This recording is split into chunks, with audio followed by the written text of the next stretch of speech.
They declared me dead during childbirth. My husband's mistress wore my wedding dress to celebrate. His mother tried to steal my newborn and sell my second baby. But I wasn't dead. I was in a coma, hearing every evil word, and when I woke up, I destroyed them all. Before this story begins, hit that subscribe button right now because what you're about to hear will leave you speechless.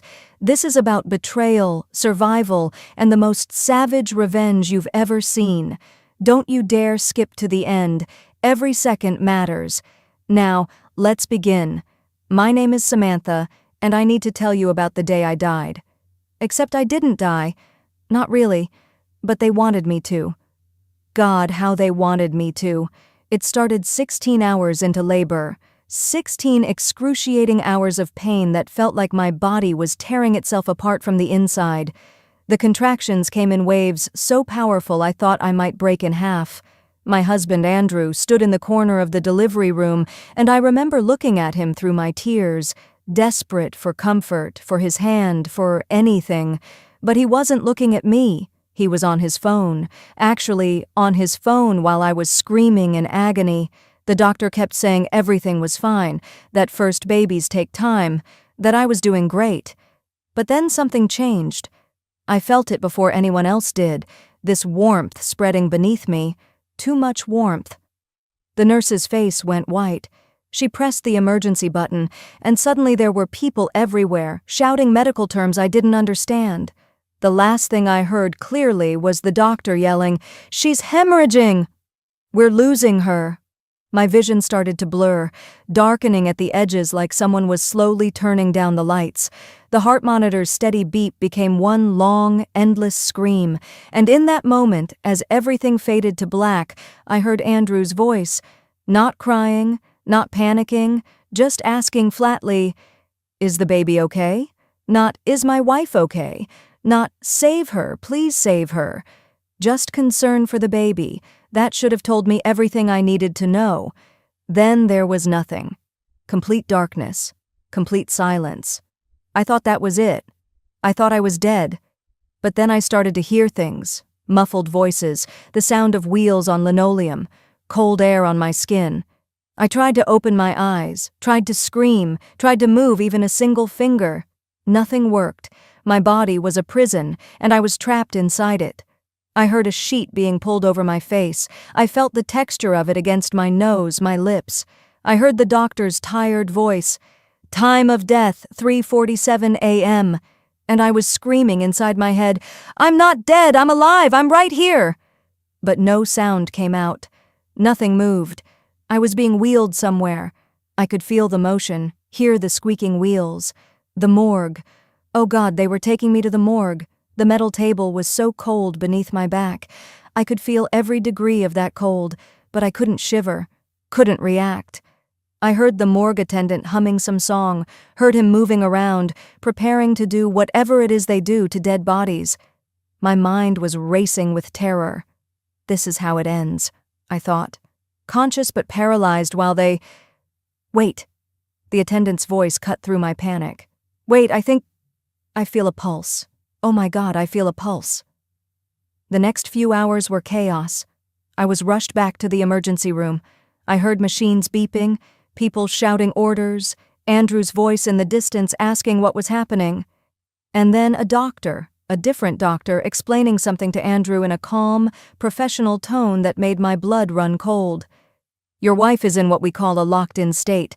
It's an extremely rare condition. She's in a deep coma, but there's a possibility she can hear and process what's happening around her, even though she can't respond in any way. We have her on life support now."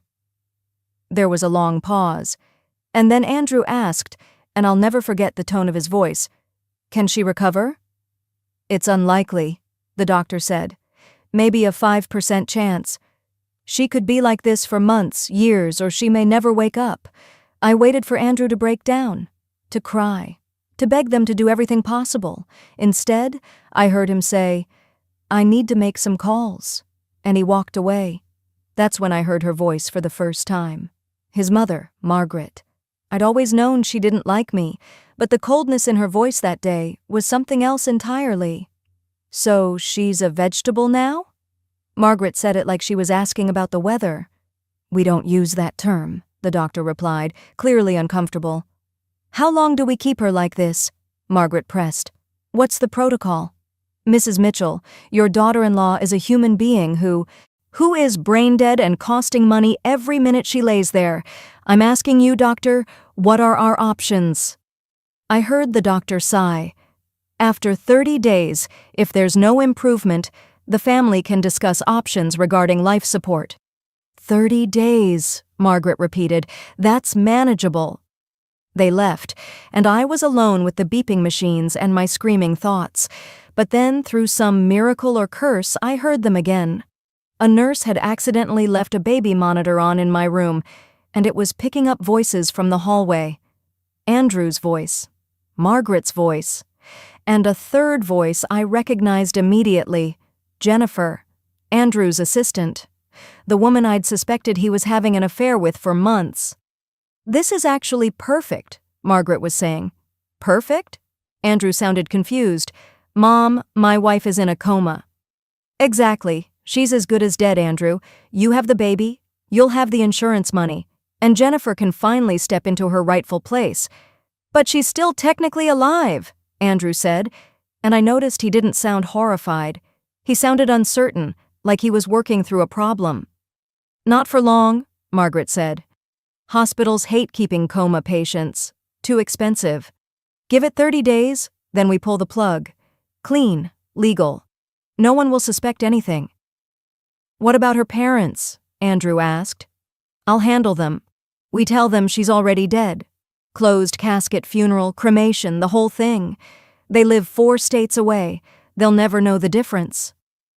Jennifer's voice was soft, almost gentle. Are you sure about this? Darling, Margaret said, and I could hear the smile in her voice. I've never been more sure of anything. Soon you'll have everything you've ever wanted. The house, the husband, the baby, everything. I was screaming. Inside my head, I was screaming so loud I thought surely someone would hear, but my body lay still as death. 3 days later, a nurse came in talking to another nurse about that poor woman's baby. I learned I'd had a girl. They were calling her Madison, not Hope, the name I'd chosen. Margaret had changed it. The grandmother is very controlling, one nurse whispered. She won't even let the mother's parents visit. Said they're too emotional, not on the approved list. That's awful, the other nurse replied. And did you see that woman who keeps visiting? The husband's girlfriend? She's already acting like the baby's mother. I know, it's sick. The poor woman's not even dead yet, and they've already replaced her. Not even dead yet. Those words echoed in my mind. I was a ghost haunting my own life, watching it be stolen piece by piece. My father called the hospital on day 5. I heard the receptionist on the phone in the hallway. I'm sorry, sir, you're not on the approved visitor list. No, I understand you're her father, but I have strict orders from the husband and mother-in-law. No, sir, I can't override it. I'm very sorry. Then my father must have called Margaret, because I heard her on the phone an hour later, standing right outside my door. George, I'm so sorry to tell you this, but Samantha didn't make it. She passed away early this morning. It was very peaceful. Andrew is devastated, of course. We're planning a small funeral. I'll call you with the details. She hung up. There was no funeral being planned. My parents thought I was dead, and I couldn't tell them I was alive. Tears rolled down my face, the only thing my body would do, and a nurse wiped them away gently, thinking it was just an automatic response. By day 7, Jennifer had moved into my house. I knew because the nurses talked about everything. Can you believe it? One said while checking my vitals. His girlfriend moved in. They're having some kind of party tonight. A welcome home baby party. The baby's only a week old and the mother is right here in a coma. What kind of people are these? The party. I heard about it in bits and pieces from the nursing staff over the next few days. Margaret had sent my parents the wrong address and time. They'd shown up 2 hours late to find the party in full swing. Jennifer holding my baby, Andrew introducing her as Madison's new mother, my mother screaming, my father trying to get past security, Margaret having them forcibly removed from the property. That's my daughter's baby, My mother had cried, "That's my granddaughter!" And Margaret had replied, cold as ice, "Not anymore. You have no rights here." The nurses were appalled. Some wanted to report it, but report what? Being cruel isn't illegal. So I lay there, day after day, listening to my life being erased. Jennifer was wearing my clothes, sleeping in my bed, raising my daughter. They'd thrown away all my photos, redecorated the nursery, changed everything that reminded them of me. On day 14, Margaret met with an insurance agent in the hospital cafeteria. One of my nurses overheard and told another nurse right outside my door, thinking I couldn't hear. That woman is actually discussing life insurance while her daughter-in-law is upstairs in a coma. She was asking when they could claim the $500,000. The agent told her not until life support is removed and death is declared. She actually smiled and said, "That's day 30. Perfect." They were counting down the days until they could kill me legally. But then, on day 20, everything changed in a way none of us expected. Dr. Martinez requested an urgent meeting with Andrew. I heard Andrew's annoyed voice in the hallway. "What now? I'm very busy." "Mr. Mitchell, it's about your wife's delivery. There's something you weren't informed about." Dr. Martinez sounded nervous. "I'm listening." "Your wife delivered twins. 2 babies. Twin girls." The silence that followed was deafening. "What?" Andrew's voice was barely a whisper. "What did you just say?" "During the emergency, your wife delivered twins. The second baby needed intensive care. She's been in the NICU this entire time. She's stable now and—" "Why wasn't I told?" Andrew's voice was rising. "We tried to inform you multiple times, but you said to handle all medical matters and not bother you with details unless absolutely necessary. We've been focused on keeping both babies healthy. The second baby is thriving now and ready to— Who knows about this? Just the medical staff directly involved. The baby hasn't been named yet. We were waiting for you to— Don't tell anyone else. No one. Do you understand?" Dr. Martinez hesitated. "Mr. Mitchell, this is your daughter, your wife's daughter. You can't just—" "I said don't tell anyone. I need to think." Within an hour, Andrew was back with Margaret and Jennifer. I heard every word through the nurse's station outside my room. Margaret was furious. "2 babies? 2? Why didn't you check? Why didn't you ask?" I didn't know," Andrew was stammering. "This complicates everything," Margaret hissed. "1 baby we can explain. We have Madison. Everyone's seen her. But a second baby? People will ask questions. Where has she been? Why didn't we mention her?" "So what do we do?" Jennifer asked. There was a long, terrible pause. Then Margaret said something that made my heart monitor spike so violently that alarms went off. "We get rid of her." "What?" Andrew sounded shocked, but not shocked enough. "The second baby. We give her up for adoption, privately. I have a friend who's been desperate for a baby. She'll pay $100,000, no questions asked, cash." "You want to sell my daughter?" Andrew said, but his voice lacked conviction. "She's not your daughter. She's a complication, a loose end. 1 baby keeps your image as the devoted single father. 2 babies? That's suspicious. People will dig into why we never mentioned her, why she was hidden. They'll find out about Jennifer, about everything." "Your mother's right," Jennifer added quietly. "It's cleaner this way. 1 baby, 1 family, no complications."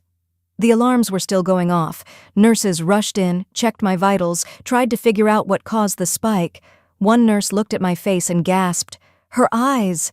There are tears. Fresh tears." "Automatic response," another nurse said dismissively. "Happens with coma patients." But the first nurse didn't look convinced. She left my room and immediately found a supervisor. I heard them talking in hushed, urgent tones outside. "Something's wrong." The mother's heart rate spiked right when those people were discussing. "I think she can hear them.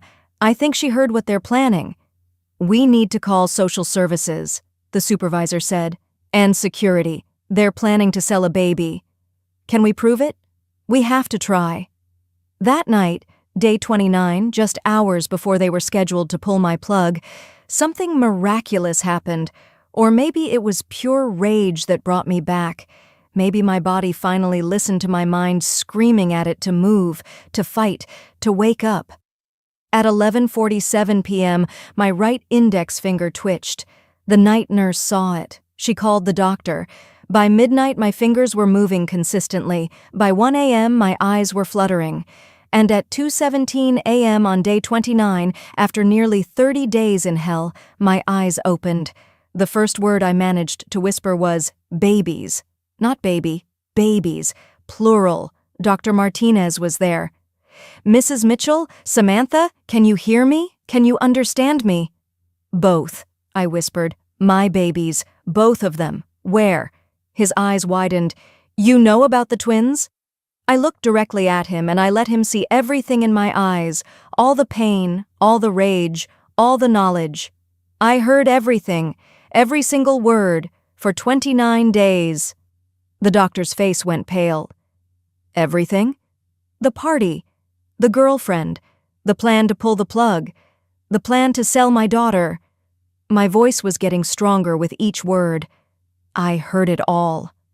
Within minutes, there was a flurry of activity. The hospital social worker was called, security was notified, and I asked them to call my parents. When they walked into my room 3 hours later and saw me sitting up, awake, alive, my mother collapsed. My father caught her, and they both just sobbed, holding each other and staring at me like I was a ghost. They told us you were dead, my father said through his tears. They said you were cremated. We mourned you, baby girl. We mourned you. I know, Dad. I heard everything.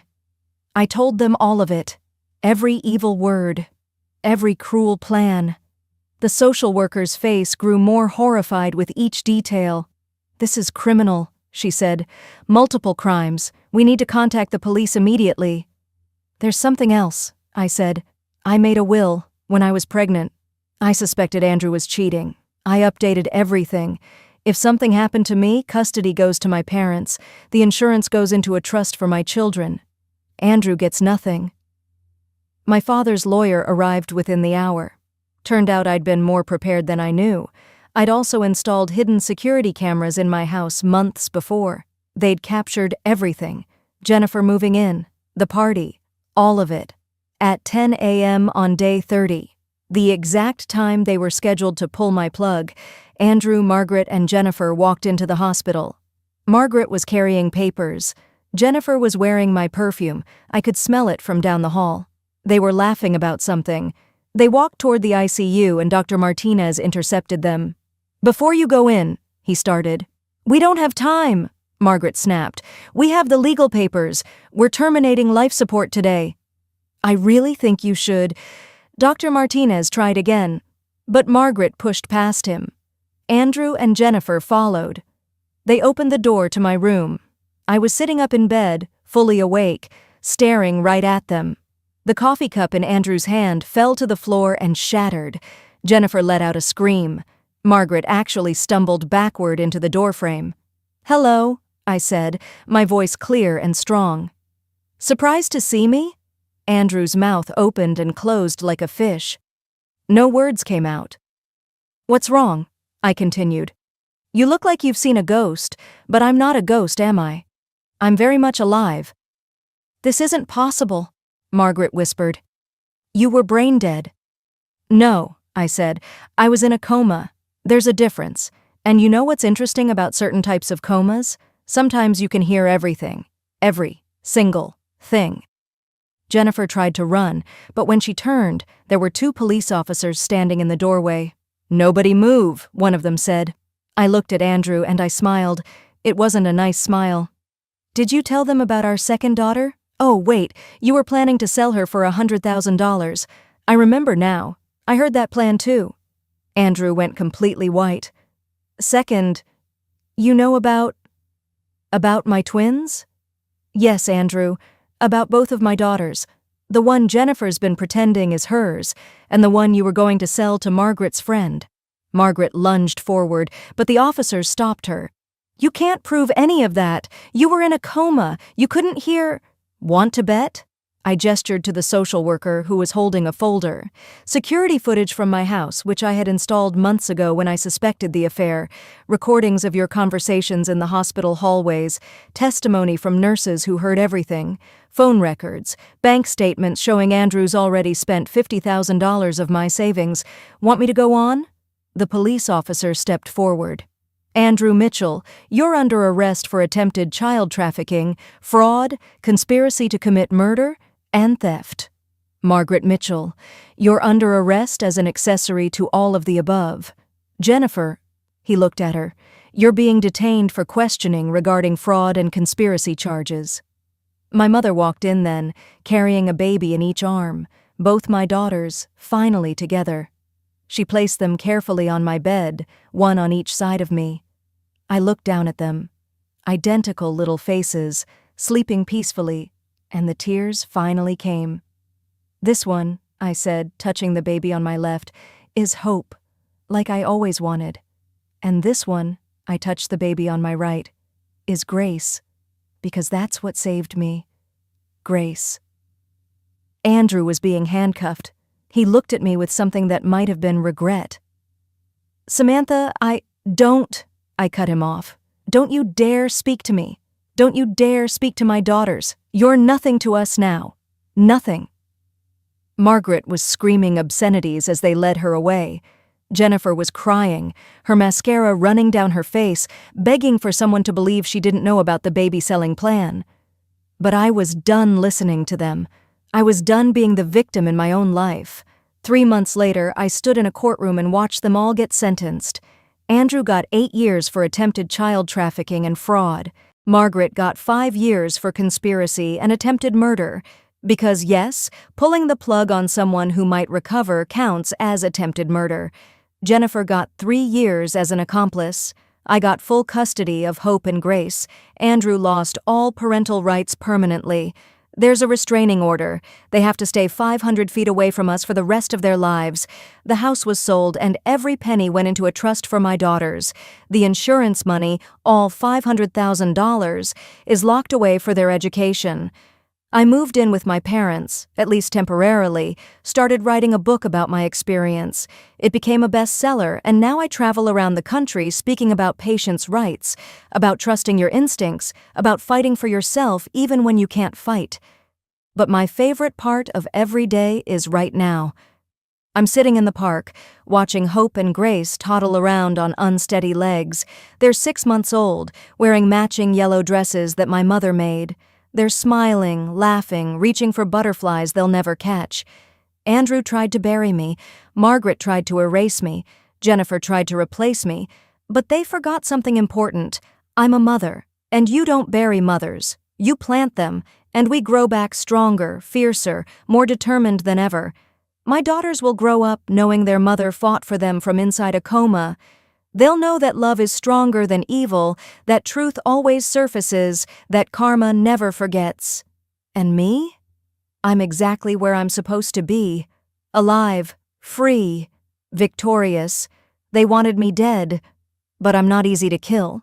And I came back for everything they tried to take, and that's how I went from coma victim to victorious mother.